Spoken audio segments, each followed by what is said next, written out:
지난주에 이어서 또 한 번 얘기를 하고 시작해야 될 것 같습니다. 이 책의 주제를 따라서 지금 가고 있습니다. 습관 신앙을 말하다 두 번째 시간입니다. 생명을 부르는 말입니다. 어느 시골 마을 성당에 이제 주일 미사를 드리고 있는데 그 시중을 들고 있는 소년이 성찬대를 이제 들고 가다가 그만 포도주 담은 병을 이제 떨어뜨리게 됐습니다. 그 모습을 본 사제가 소년의 뺨을 치면서 이렇게 이야기를 했다고 그래요. 이 제단에서 사라져라, 다시는 돌아오지 마라, 이렇게 얘기를 했답니다. 근데 이 소년이 나중에 커서 유고슬라비아를 지배했던 공산주의 지도자 지토가 됐다고 이야기를 합니다. 또 어느 큰 도시 성당에 한 소년이 있었는데 이 소년도 주교의 시종을 들고 있었습니다. 그 소년도 성찬에 쓸 포도주병을 들고 가다가 떨어뜨렸던 거예요. 주교가 그 모습을 보고 앞서 했던 그 주교와 다르게 따뜻한 이야기로 이렇게 이야기를 해줬대요. 괜찮아, 누구나 다 실수할 수 있어. 너는 언젠가 좋은 사제가 될 거야 라고 이야기를 했대요. 그 말을 듣는 소년이 나중에 자라서 대주교 폴신이 됐다고 이야기를 합니다. 우리가 일상을 살면서 참 쉽게 하는 것 중에 하나가 이 말하는 겁니다. 그래서 많은 경우에는 일단 말하고 보는 거죠. 그런데 그 말이 얼마나 중요한지 모릅니다. 왜냐하면 그 말을 통해서 많은 것들이 변하고 또 그 말을 통해서 실제로 많은 것들이 결정이 되기 때문에 그렇습니다. 그래서 말을 잘하는 게 중요합니다.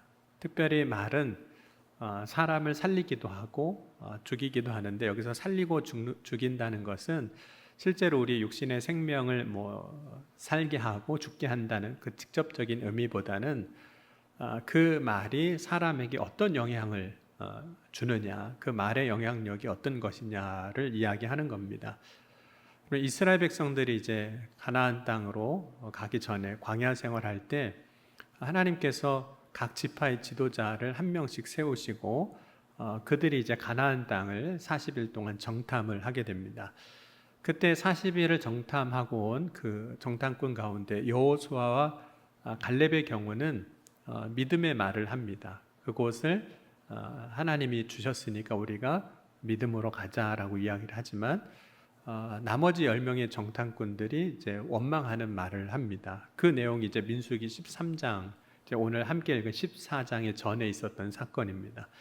민수기 13장 30절에 보면 이렇게 말씀하고 있습니다. 갈렙이 모세 앞에서 백성을 조용하게 하고 이르되 우리가 곧 올라가서 그 땅을 취하자 능히 이기리이다 하나, 그와 함께 올라갔던 사람들은 이르되 우리는 능히 올라가서 그 백성을 차지하지 못하리라. 그들은 우리보다 강하니라 하고 이스라엘 자손 앞에서 그 정탐한 땅을 악평하여 이르되 우리가 두루 다니며 정탐한 땅은 그 거주민을 삼키는 땅이요 거기에서 본 백성은 신장이 장대한 자들이며 거기서 네피림 후손인 아낙 자손의 거인들을 보았나니 우리는 스스로 보기에도 메뚜기 같으니 그들이 보기에도 그와 같을 것이니라. 그러니까 12명이라는 정탐꾼들이 똑같은 날, 똑같은 시간에, 똑같은 곳에 가서 같은 것을 다 보고 왔지만 실제로 말하는 건 달랐다는 거예요. 그러니까 다른 걸 봤기 때문에 말이 다른 게 아니라 똑같은 걸 봤는데도 말이 다르다는 거죠. 그리고 똑같은 것을 봤는데 말하는 게 다른 이유가 뭘까요? 가장 근본적인 이유, 믿음의 문제이기도 해요. 가나안 땅 하나님이 주셨으니까 우리가 가자, 이 믿음의 문제이기도 하지만 또 다른 문제는 하나님을 믿느냐 믿지 않느냐와 다른 문제가 또 있다는 거죠. 여러분, 우리가 말이라는 것을 볼 때 그것이 믿음 위에 다른 문제에 영향을 받는 경우들이 있습니다. 말이라는 것이 믿음과 관련이 있지만 또 다른 것이 무엇이냐면 습관입니다. 그럼 말도 습관입니다. 그러니까 여러분, 지금 저와 여러분이 평상시에 하는 말은 무엇을 따라 하는 말일까요? 습관을 따라서 하고 있는 말이라는 거예요. 말이 습관이라는 것은 두 가지 모습을 통해서도 볼 수 있는데 첫 번째는 말하는 방식이 매번 똑같다는 겁니다. 여러분, 사람이 말하는 것을 들어보면 그 사람이 말하는 일정한 방식, 패턴이 있다는 걸 우리가 발견하게 돼요. 그러니까 저와 여러분도 말을 한번 잘 스스로 한번 분석을 해보면 말의 패턴이 있다는 거죠. 어떤 사람은 여러분 말을 늘 너무 직접적으로 말합니다. 너무 직접적으로 말해요. 그래서 참 듣기가 거스를 때 있는 거죠. 근데 또 어떤 사람은요, 늘 돌려서 말해요. 그래서 도대체 무슨 말을 하려고 그러는지를 잘 모르겠어요. 그렇죠? 너무 돌려가지고. 네. 그래서 어떤 사람은 너무 직접적으로 말해서 공격적으로 받아들여지고, 반대의 경우는 너무 불투명한 거죠. 의사 표현이 잘 안 되는 거죠. 그럼 말이 습관이라는 것은 그 사람이 말로 인해서 경험하는 사건이 유사하다는 거예요. 첫 번째, 말이 습관이라는 것은 말하는 방식이 매번 똑같다는 것이고, 말이 습관이라는 것은 그 말로 인해서 경험하는 사건이 유사하다는 거죠. 예를 들자면 말로 실수하는 사람 있잖아요. 근데 그때만 그런 게 아닙니다. 전에도 그랬고, 전번에도 그랬고, 아마 다음번에도 그럴 겁니다. 때로는 말로 사고치는 경우들도 있잖아요. 근데 실수하거나 사고치는 일들이 반복적으로 나타난다는 거죠. 그 반복적으로 나타나는 걸 통해서 우리가 볼 수 있는 것 중에 하나가 말이 습관이라는 겁니다. 이제 물론 민수기에서 우리가 함께 본 오늘 민수기 13장이라든지 14장을 보면 10명의 정탐꾼들이 어떤 말의 습관을 가졌는지는 우린 그들의 이전의 삶에 대해서 구체적으로 알 수 없기 때문에 다 이야기할 수는 없지만, 말이라는 것이 속성상 가지고 있는 그 특징을 보면 그들은 아마 이 가나안 땅을 정탐한 것 말고도 다른 상황 속에서도, 다른 사건 속에서도 다른 사람들과 비교할 때 부정적인 말을 했을 가능성이 사실 말이 습관이라는 것을 생각해 보면 있다는 거죠. 그러면 오늘 나는 어떤 말을 하고 있는가 하는 거죠. 여러분의 말, 나의 말을 한번 돌아보고 싶다면 그것을 알 수 있는 제일 좋은 방법이 있습니다. 내가 하는 말을 매일 녹음해서 들어보는 거예요. 근데 그건 현실적으로 사실 불가능하거든요. 나의 말을 녹음한다는 것도 사실 거의 불가능하고, 또 설령 녹음을 했다고 한들 그것을 다시 들어보는 경우도 흔치 않습니다. 여러분, 스스로 한 말을 내가 듣는 것도 되게 이상해요. 여러분이 제 설교를 듣는 게 이제는 자연스러우실지 모르지만 저는 제가 한 설교를 다시 들으면 이상할까요? 안 이상할까요? 본인이 느낄 때는 이상해요. 그래서 오늘 1부 예배, 2부 예배 마치고도 3부 예배 마치고도 이제 유튜브로 다시 한번 이렇게 돌아보긴 했는데 이상해요. 나의 말을 돌아보는 거 중요하거든요. 그 이유는 내가 말하는 것, 내가 말을 할 때 이 말은 내가 말을 하는 누군가 대상이 있지 않습니까? 상대방만 듣는 것이 아니라는 겁니다. 그럼 내가 하는 말은 누가 들을까요? 내가 하는 말 누가 들을까요?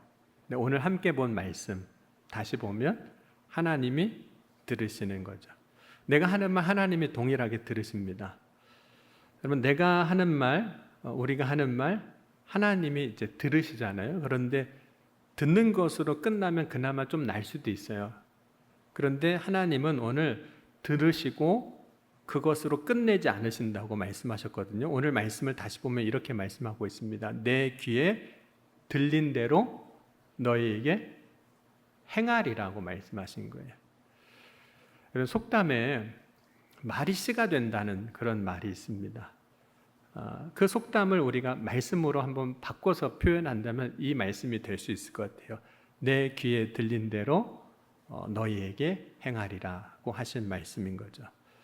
그럼 우리가 말을 할 때 때로는 막 하게 되는 이유 중에 하나는 이 말의 능력을 잘 모르기 때문입니다. 말의 능력을 믿지 않기 때문에 그래요. 많은 사람들이 말을 그냥 하는 것으로 생각하잖아요. 그럼 말을 재미로 하기도 하죠. 때로는 그래서 유희를 삼기도 하고, 때로는 그 말이 조롱이 되기도 하죠. 그런데 말을 재미로 하지만 때로는 그 말을 듣는 사람에게는 그 말이 그 사람을 겨누는 칼이 되기도 합니다. 그래서 많은 사람들이 말을 통해서 상처를 받아요. 말을 통해서 위로를 받을 수도 있지만, 말을 통해서 위로받았다는 말보다 말 때문에 상처받았다는 이야기를 더 많이 우리가 듣게 됩니다. 그래서 때로는 말을 하지 않는 것이 말하는 것보다 나을 때가 더 많이 있습니다. 상황에 따라 좀 다를 수도 있지만, 차라리 얘기를 안 했으면 괜찮을 텐데 말을 하는 바람에 더 어렵게 되고 누군가에게 상처를 주는 그런 일들이 이제 벌어지는 거죠. 그러면 야고보서 3장에 보면 이 말에 대한 이야기가 나오는데, 말을 이렇게 비유를 하고 있습니다. 이 말을 혀라는 단어로 바꾸어서 이야기하는데, 혀를 불로 묘사를 하고 있어요. 그러면 야고보서 3장 6절 말씀을 한번 같이 찾아보도록 하겠습니다. 야고보서 3장 6절입니다.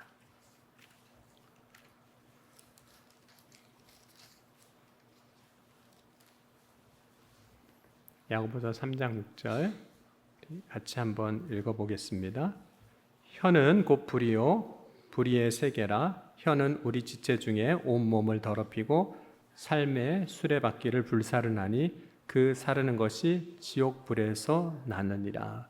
그래서 이 혀를 이제 불이라고 이야기를 합니다.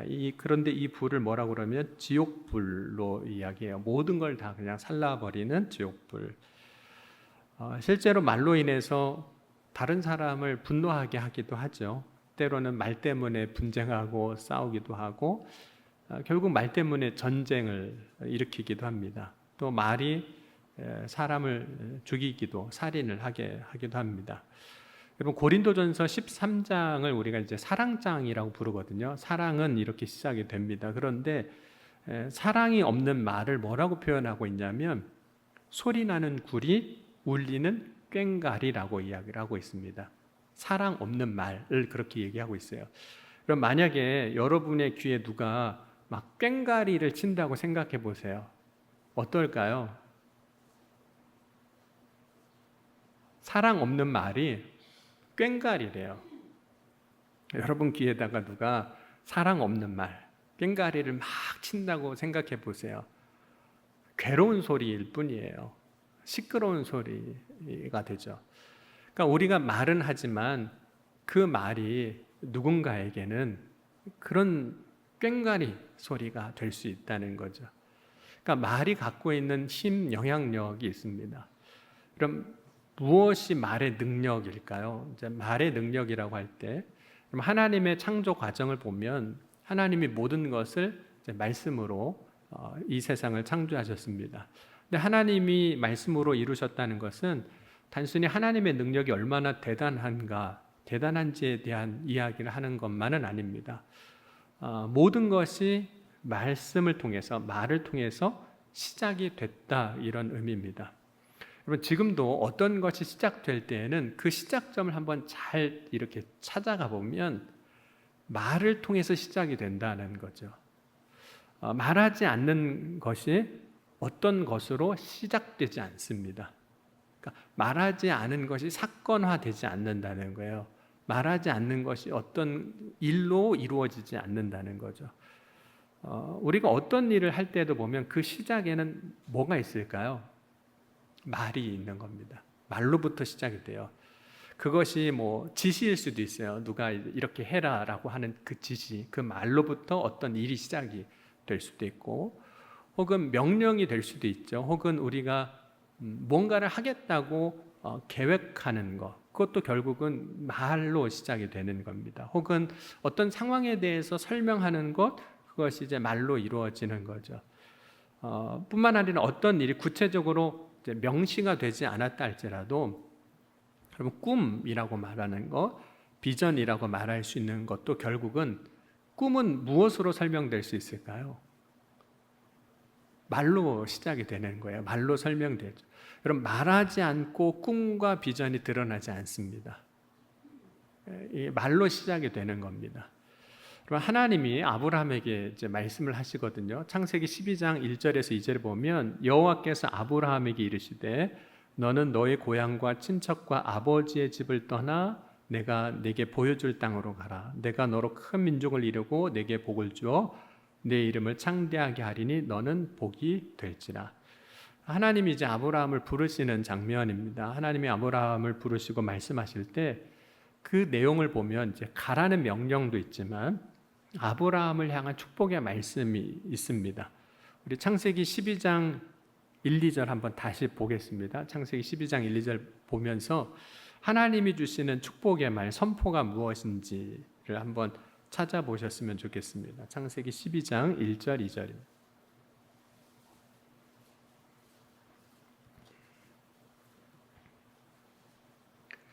창세기 12장 1절 2절 우리 같이 읽겠습니다. 여호와께서 아브라함에게 이르시되 너는 너의 고향과 친척과 아버지의 집을 떠나 내가 내게 보여줄 땅으로 가라. 내가 너로 큰 민족을 이루고 내게 복을 주어 내 이름을 창대하게 하리니 너는 복이 될지라. 하나님이 아브라함에게 말씀하실 때 아브라함을 향한 축복의 말씀이 무엇이냐면 마지막 말씀이거든요. 너는 복이 될지라. 이렇게 말씀합니다. 누군가를 향해서 너는 복이 될 거야 라고 이야기해 주는 것만큼 축복의 말이 어디 있을까요? 하나님이 아브라함에게 말씀하신 대로 너는 복이 될 거라고 말씀하신 그대로 아브라함의 그 인생의 삶이 그렇게 되게 하셨습니다. 물론 이런 이야기를 하는 사람이 있을 수 있을 것 같습니다. 여러분, 하나님의 말씀과 우리의 말이 어떻게 같다라고 이야기할 수 있겠습니까? 라고 이야기할 수도 있을 것 같아요. 그러니까 아브라함에게 너는 복이 될지라라고 말씀하신 건 하나님의 말씀이잖아요. 근데 우리가 하는 말은 그냥 내가 하는 말인데 내가 하는 말과 하나님의 말씀이 어찌 같을 수 있을까? 물론 우리의 말과 하나님의 말씀은 다릅니다.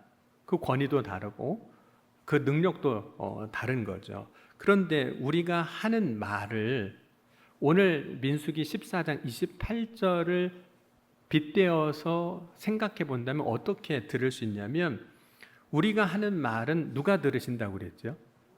하나님이 들으신다고 그랬습니다. 그런데 하나님이 들으신다는 걸 믿으면 우리가 하는 말이 얼마나 중요한지를 다시 한번 깨닫게 되는 겁니다.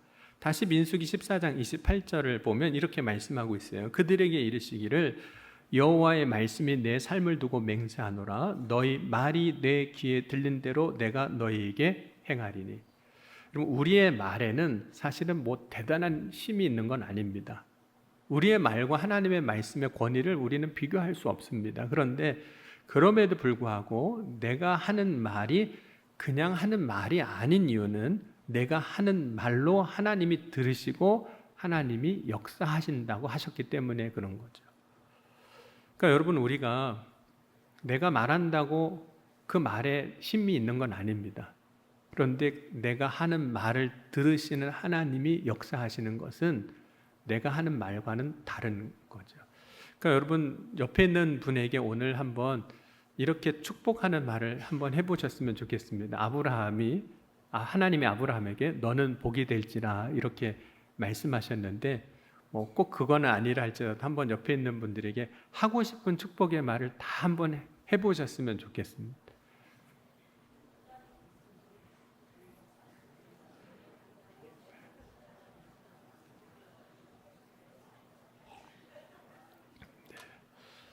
여러분이 한 말이 여러분이 책임질 수는 없을 수도 있어요. 그런데 그 말을 들으시는 분은 하나님이신 거거든요. 그럼 말이 가지고 있는 영향력이 있습니다. 뭐 힘이라고도 할 수 있는데 그럼 말에는 어떤 영향력이 있을까요? 사실은 말은 우리의 감정에 영향을 줍니다. 또 하나 말이 우리의 생각에 영향을 줘요. 그래서 말은 인간의 감정과 생각에 영향을 줍니다. 먼저 우리의 말이 우리의 감정에 영향을 주기에 사실 우리가 어떤 말을 들었냐에 따라서 기뻐하기도 하고 우울해하기도 합니다. 누가 어떻게 말하느냐에 따라서 화가 나기도 하죠.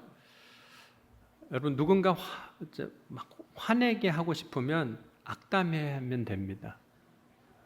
그럼 아주 막 속 뒤집어 놓을 수 있어요. 비꼬는 말, 조롱하는 말 해도 괜찮습니다. 그러면 누군가의 감정에 영향을 줄 수 있어요. 말이 갖고 있는 힘이라는 거죠. 감정에 영향을 줘요. 물론 예수님은 결코 사람의 말에 영향을 받지는 않으셨습니다. 예수님이 십자가에 못 박히시고 죽으실 때 사람들이 예수님을 향해서 육체의 고난을 줍니다. 채찍질하고 못 박습니다. 하지만 동시에 사람들이 예수님을 향해서 비방하고 조롱하기도 했습니다. 그런데 예수님은 사람들이 비방하고 조롱할 때 조금도 흔들리지 않으셨고 오히려 그들을 향해서 누가복음 23장 34절에 보면 이렇게 말씀하셨어요. 이에 예수께서 이르시되 아버지 저들을 사하여 주옵소서 자기들이 하는 것을 알지 못함이니이다 하시더라. 그들이 그의 옷을 나눠 제비 뽑을세. 그래서 예수님이 사람들이 조롱하는 말을 해도 예수님 계속해서 그들을 향해서 축복하는 말을 하신 거예요. 저들을 용서해 달라고 기도하신 거죠. 여러분, 축복의 말을 하기가 참 어려우면 그 사람을 위해서 기도하면 됩니다. 내가 이제 축복하는 말을 이 말이 훈련이 안 돼서 어려우면 기도하면 돼요. 왜냐하면 기도가 축복이기 때문입니다. 그런데 그 축복하는 말을 들은 사람은 어떨까요? 예수님이 사람들이 비방하고 조롱하는 그 와중에도 예수님이 그들을 위해서 기도하고 그들을 용서하고 축복하는 말을 그 자리에 들은 사람들 가운데 성경에 보면 어떤 백부장에 대한 이야기를 하고 있습니다. 그런데 그 백부장이 나중에 예수님을 보고 이렇게 고백합니다. 누가복음 23장 47절 보면 백부장이 그 된 일을 보고 하나님께 영광을 돌려 이르되 이 사람은 정령 의인이었도다 하고. 그러니까 여러분, 예수님의 그 말이 이 백부장의 마음을 바꾼 겁니다. 그럼 말이 사람의 마음을 바꾼다는 게 참 어려운 것 같긴 하거든요. 그런데 실제로 말이 사람의 마음을 바꾼다는 거예요. 그러니까 여러분, 우리가 나는 어떤 말을 이제 하고 사는가, 나의 말의 습관은 무엇인가를 한번 늘 점검해 볼 필요는 있습니다. 말은 누군가를 치유할 수도 있습니다. 여러분, 성경을 좀 찾아볼 텐데 오늘은 특별히 이제 잠언에서 많이 찾아볼 겁니다. 우리 잠언 15장 4절 한번 먼저 찾아보겠습니다. 말은 누군가를 치유하기도 하고 파괴하기도 할 수도 있다는 거죠. 잠언 15장 4절 우리 찾으셨으면 같이 읽겠습니다. 온순한 혀는 곧 생명나무이지만 패역한 혀는 마음을 상하게 하느니라. 그리고 잠언 10장 10절에도 보면 이렇게 이야기를 하고 있습니다. 의인의 입은 생명의 샘이라도 악인의 입은 독을 머금었느니라. 그러니까 여러분, 우리의 입에서 독이 나오는지 생명이 나오는지, 그러니까 우리가 말하는 걸 잘 살펴야 된다는 거죠. 여러분, 우리가 말하는 건 참 어렵습니다. 그런데 말하는 것이 어렵기 때문에 우리가 해야 할 일이 있는데 말하기 전에 잠깐 멈춰서 생각하는 거예요. 근데 우리는 그걸 잘 못하거든요. 일단은 말해놓고 봐요. 토해놓고 봅니다. 잠언 18장 13절 보면 이렇게 말씀하고 있습니다. 한번 같이 읽겠습니다. 잠언 18장 13절 같이 한번 읽어보겠습니다. 사연을 듣기 전에 대답하는 자는 미련하여 욕을 당하느니라. 듣기도 전에 벌써 말해버린다는 거예요. 사연을 듣기 전에. 너무 급한 거죠. 상황도 들어보지 않고 사연도 들어보지 않고 때로는 우리가 가르치는 말을 하려고 할 때 혹은 훈계하려는 말을 할 때 그런 때가 있거든요. 듣기 전에 대답하지 말라는 거예요. 그러니까 천천히 말하라는 의미이기도 하죠. 또 12장 16절에 보면 이렇게 말씀하고 있습니다. 미련한 자는 당장 분노를 내거니와 슬기로운 자는 수욕을 참느니라. 여러분 화를 낼 때도 한번 생각해보고 이야기하라는 거죠. 내가 이 화를 내는 이 말이 어떤 건지 생각하고 이야기하고. 또 잠언 10장 19절 보면 말이 많으면 허물을 면하기 어려우나 그 입술을 제어하는 자는 지혜가 있느니라. 그럼 우리의 입술을 제어하는 방법이 뭐가 있을까요? 우리의 입술을 제어하는 방법, 말 안 하는 거, 일단 천천히 얘기하는 거, 들어보고 얘기하는 거, 그리고 기도하고 얘기하는 거. 천천히 얘기해도 괜찮습니다. 그러면 험담을 피하고 말을 적게 하는 게 사실 좋거든요. 잠언 20장 19절에 보면 이렇게 이야기합니다. 두루 다니며 험담하는 자는 남의 비밀을 누설하나니 입술을 벌린 자를 사귀지 말지니라. 여러분 누군가 나한테 와서 자꾸 험담하는 사람이 있으면 그 사람하고 사귀지 말라는 거죠. 왜냐하면 그 사람은 또 다른 데 가서 누구 험담도 할까요? 내 험담도 또 누군가에게 가서 또 할 겁니다. 또 잠언 18장 8절에 이렇게 말씀하고 있습니다. 남의 말하기를 좋아하는 자의 말은 별식과 같아서 뱃속 깊은 데로 내려가느니라. 남의 말하기 좋아하는 사람하고 가까이 지내지 말라고 이야기를 합니다. 여러분 말하고 싶으면 이렇게 하시면 돼요. 말하고 싶으면 남의 말은 하지 말고 자기 말만 하면 됩니다. 남의 얘기는 하지 말고 내 말만, 내 얘기만 하면 되는데 우리는 내 말은 잘 안 하고 남의 얘기만 그렇게 해서 사실 또 문제이거든요. 그럼 우리가 말을 할 때 생각하고 말하는 것이 필요하고, 말을 할 때 또 중요한 것은 뭐냐면 진실하게 말하는 노력을 해야 됩니다. 그러면 때로는 우리가 말을 할 때 내가 말을 잘하게 보이려고, 잘하는 말로 보이게 하려고 때로는 우리의 말을 꾸미기도 하고, 때로는 나의 삶을 누군가에게 잘 보이려고 덧붙이는 이야기들을 하기도 합니다. 근데 진실하게 말하는 노력이 필요해요. 잠언 12장 22절에 보면 거짓 입술은 여호와께 미움을 받아도 진실하게 행하는 자는 그의 기뻐하심을 받느니라. 그래서 거짓 입술은 여호와께서 미워하신다고 말씀을 합니다. 여러분들은 어떤 말을 하고 계신가요? 한번 오늘 내가 한 말들을 물론 다 기억할 수는 없지만 한번 생각해 보셨으면 좋겠습니다. 우리가 평상시에 어떤 식으로 이야기를 하는지. 왜냐하면 말은 습관이기 때문입니다. 우리는 늘 그런 식으로 말해 왔습니다. 그러므로 다르게 말하고 싶다면 다르게 말하는 습관을 사실 길러야 합니다. 그러면 습관은 언제 바꿀 수 있을까요? 습관 언제 바꿀 수 있을까요? 지금 바꿔야 그 습관이 바뀝니다. 지금 내가 말하는 말 하나부터 바꿀 때 비로소 다르게 말하기 시작을 합니다. 그러면 오늘 우리가 말하는 것 때로는 참 쉬운 것이기도 하지만, 그러나 막상 말을 잘하려고 하면 참 어렵게 느껴집니다. 그 이유는 말이 습관이기 때문입니다.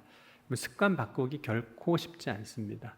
많은 노력이 필요하고 많은 수고가 필요하고 많은 연습이 필요합니다. 그리고 그 연습은, 그 시작은 지금으로부터 시작이 되는 거죠. 그래서 한번 내가 이렇게 말하려고 했을 때 잠시 멈추고 이렇게 말하는 것이 아니라 한번 다르게 말하기를 해보는 거죠. 평상시에 내가 했던 방식으로가 아닌 다르게 말하기. 근데 여러분 다르게 말하는 데서부터 우리의 변화는 시작이 됩니다. 그럼 말에는 힘이 있고 말에는 능력이 있습니다.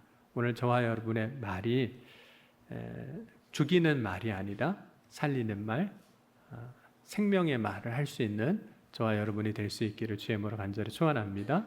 오늘 주신 말씀 우리 기억하고 우리 잠시 기도하면 좋겠습니다. 주님, 오늘 이 시간 우리의 말이 변화되길 원합니다. 우리의 말이 이전의 습관대로 하는 것이 아니라 새로운 말을 하길 원합니다. 주여, 이 시간 우리에게 지금부터 바꿀 수 있는 힘을 주시고 지금부터 새롭게 할 수 있는 용기를 더하여 주옵소서. 그래야 우리의 말을 통해서 우리의 삶이 변화되고 나의 말을 통해서 우리의 관계가 변화되고 또 나의 말을 통해서 우리의 삶이 또 우리의 공동체가 변화되는 놀라운 역사가 임하게 하여 주옵소서. 이 시간 함께 우리 통성으로 기도하시겠습니다. 지금도 살아계시고 역사하신 하나님 아버지 감사합니다. 오늘 이 아침 이 시간에도 주의 은혜를 바라고 소망하며 믿음으로 나아갑니다. 우리의 입술의 고백이 우리의 말이 변화되길 원합니다. 습관을 따라 하는 말이 아니라 오늘 이 시간 우리의 결심과 또 우리의 마음에 새로운 말들이 새겨지게 하시고 그래서 우리의 삶이 변화되는 또 우리의 관계가 변화되는 또 우리의 공동체가 변화되는 놀라운 역사가 나의 말의 변화를 통해서 이루어지게 하여 주옵소서. 오늘도 한 사람 한 사람 기억하시고 주님 역사하여 주실 줄 믿습니다. 오늘도 믿음의 고백을 드리며 나아가는 이들 가운데 응답하여 주옵소서. 사랑의 주님, 오늘 이 시간 우리의 말이 새로워지길 원합니다. 이전의 습관대로 말하는 것이 아니라 예수 그리스도를 믿는 믿음 안에서 우리의 말이 새로워지게 하여 주옵소서. 오늘부터 나의 말이 달라지길 원합니다. 나의 한마디의 고백이 살리는 말이 되게 하시고 생명의 말이 되게 하시고 능력의 말이 되게 하여 주옵소서. 오늘도 부르짖고 간구하는 것, 구한 것 주께서 들으시고 응답하여 주신 줄 믿사오며 사랑이 많으신 우리 주 예수 그리스도의 이름으로 감사하며 간절히 축복하며 기도하옵나이다. 아멘.